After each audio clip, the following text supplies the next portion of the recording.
One of the most serious problems facing nonprofit boards is that staff often come to them asking them to compare apples and oranges when they think they're comparing apples with apples. The best example of this is how annual fund giving is reported. You'll see on the screen a gift table, which I think is a donor report, which I think is the best I've seen. I know of nothing that compares to it for annual fund. And the illustration that you see basically is comparing the first 6 months of 2008 with the first 6 months of 2009.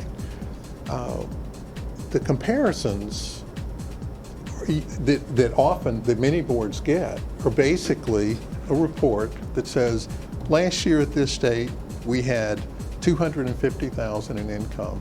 This year we're at $251,000.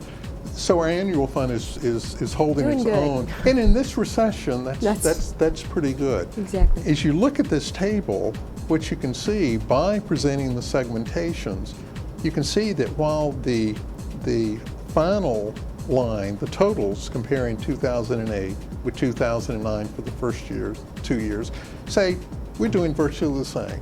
If you look at those internal categories and segmentations, you see that those are two radically different annual fund years.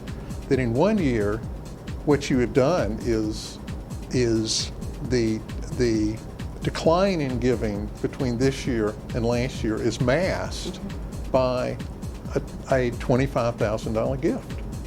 That is basically saying we're the same, but in fact, you've seen a significant decline in this illustration, and it's just an illustration, of giving at the lower levels, which is what most of the annual fund is focused on.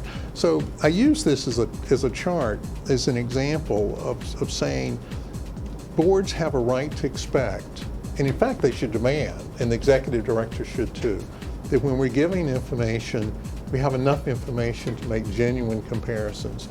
And the comparisons of the total dollars raised this year with the total dollars raised last year is simply not a large enough window to be of value. I'll be honest and put it in perspective. In 25 years of fundraising, I have made staff decisions on letting someone go in the annual fund area as often when the bottom line dollars were up from last year as is when they're down, because that bottom line simply doesn't give you the information to really assess what is actually happening.